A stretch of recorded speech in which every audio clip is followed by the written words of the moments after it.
Next up, at Noche UFC, we have Diego Lopes taking on Jean Silva in the main event of the evening. Diego Lopes, 26-7 in his career, 4-1 in his last 5. He's coming off that title loss to Alexander Volkanovski. Taking on Jean Silva, 16-2 in his career, 5-0 in his last 5 on a 13-fight win streak. This is a very intriguing matchup. When they first announced it, I think everybody was like, well, Jean Silva wins this fight. And now that we've seen every single person methodically, systematically get dismantled at Fighting Nerds, it actually still feels like lots of people are picking Jean Silva here. And I get it. Diego Lopes has incredible hands. He's got good power. He's got phenomenal jiu-jitsu. The wrestling's not great, and the technical hands kind of go out the window. The power is there. He almost knocked out Volkanovski in that second round. But the hands get a little lower, the shots get a little loopier, and he gets a little frustrated, doesn't fully stick to the game plan.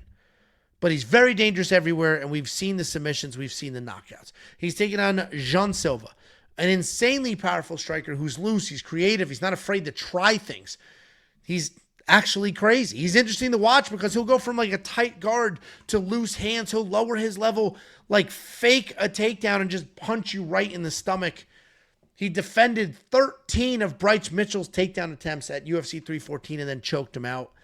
Jean Silva seems to be the real deal. And last week when we broke down Mauricio Ruffy, I mentioned a few times when they would interview the Fighting Nerds and they would say, who's the best one? They all said Mauricio Ruffy. Everybody said Ruffy. But it seems to be that it's Jean Silva. Carlos Prates is doing amazing things out there. His loss to Ian Gary was that's a very credible loss because he didn't get blown out. He almost finished in the 5th. But Jean Silva is destroying people, beating the fucking shit out of people. It's not that close. So I think Jean Silva, with the confidence he has now, with his dangerous striking, the takedown defense is relatively untested still. Bryce's takedowns were kind of from far away and scared. But Diego doesn't have good takedowns. So I think Jean Silva wins what should be a mostly striking matchup. And every time Diego Lopes does the neck thing, Jean Silva's going to time that and figure that out pretty quick. So Jean Silva's the pick. I'm pretty confident in that. And I don't really care what's happened to the rest of the Fighting Nerds. What do you think, Jacob? Yeah, I'm glad you said that because correlation doesn't necessarily equal causation. Just because people on your team are losing, people from gyms and stuff losing, it just seems like these guys are so tight-knit. If anything, you can say, oh, it's going to motivate Gene. He just saw 2 of his friends lose, and if you watch the video of Ruffy losing, he was fucking he was fucking really pissed off. But I mean, if you're looking at this fight, I understand people love Diego. I love Diego. He's a former lock of the week. I got all the respect for the type of toughness and fighter that Diego brings into the fight. He's going to go for it. He's crazy on the ground. He's got real power. The guy just doesn't move his head. He doesn't move his head. He's not the better striker in this matchup. Jean Silva, his vision and his range management is so fucking good. And I know that the Fighting Nerds are losing. This guy, Diego, is not Imavov. He doesn't have the wrestling of a BSD. In the past in regionals, he's been chinned before. This guy is going to be a mostly striking matchup. And Jean Silva is just the way more dynamic and just the way better striker. He moves his head. He counter strikes. The way he steps off of angles and throws strikes.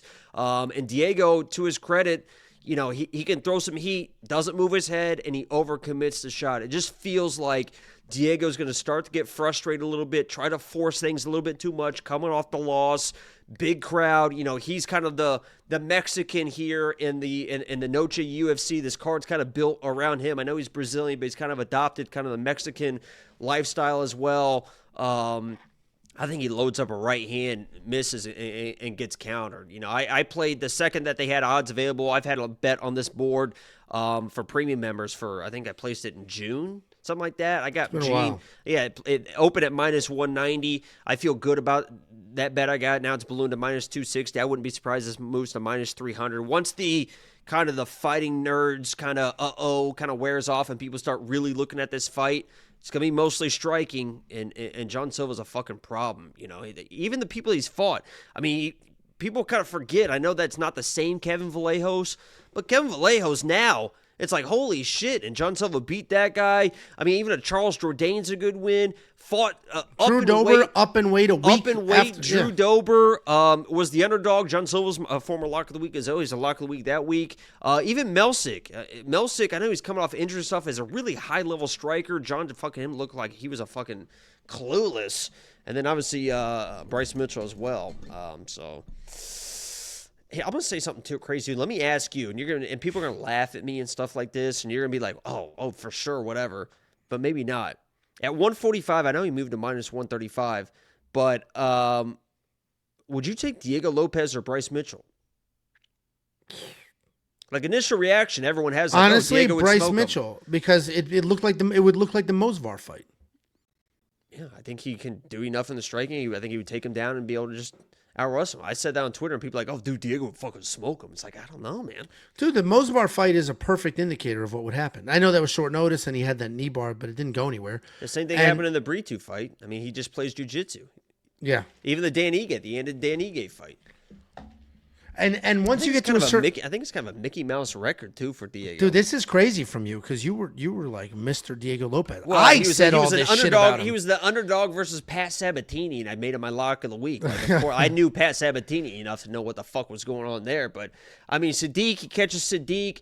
You got a 3-hour notice. Dan Ige goes to a decision. Looks like he's fading in the third. We know Brian Ortega at this point is fucking shit. He decisions him. I know he kind of almost knocked him out in the early round. And then Volkanovski is a big step up, but he definitely looked a little bit lost in there, except for the one shot that I said he was going to land. I'm not going to fault him for the Volk one just because that's Volk. He almost finished him. And we saw 5 rounds of cardio because everybody said he would fade. He didn't really fade. He got like... He wasn't really doing anything. That's the issue. He wasn't fading. He wasn't doing anything to fade. Great thing. I just hate... I know you're going to stop talking. I just hate people with nasty jiu-jitsu that don't have good enough takedowns to get it there. I hate... And apparently he's been doing all the wrestling. He's been with Oklahoma... It's too late now. Yeah, that's what I'm saying. He's been with the Oklahoma State guys and all this stuff, and I'm sure he's going to maybe look better, maybe have... It's just... I don't know. Dude, George St. Pierre is the only person I have ever seen improve his wrestling during their career at any meaningful capacity. And people talk about the only person it was a flying arm bar, like a flying triangle, basically, like wild ass submission. Like he was on the back of Ige, didn't finish him. He was all over Ortega, didn't finish him. I mean, I don't know. Even the Mosvar, knee bar, but didn't get it. Evloev could end up being world champ though. So, I mean, he has had his losses are good. Diego's loss. Oh, you lost to Volk and Mosvar. Like those are good losses. This would also be a good loss, and I do think he loses. So, Jean Silva's going to be the pick. I think the odds are. I'm surprised the odds are staying in this general territory because it seems pretty obvious that Jean Silva's the pick. And obviously these are fist fights and nothing's obvious. People are probably moving more to like the under or inside the distance or something like that. Dude, I don't know if the under is even that good. Like, Diego is tough. I guess we've never really seen him eat a ton of power, but he is tough. 25 minutes is a long time. What's the round line? Hold on. I have it on the website. It's 2.5. Oh, dude, I think the over on 2.5 is solid. Diego's pretty tough. And Jean doesn't force anything. The reason he was able to embarrass Bryce Mitchell is because Bryce Mitchell was diving from 4 feet away. They wasn't setting anything up. But that's the breakdown, guys. What are you doing? No, I heard Indy's drinking a water. I just heard like a weird sound. I was like, is she throwing up? What's the fuck's going on? Oh, dude, that fucking puppy threw up all fucking day. What a nightmare that noise is. And threw up. Replacing people. This is what happened, too. Guys, that's the breakdown. WeOnPicks.com. Click become a member at the top. Like the video right now. I swear to God, if you don't fucking...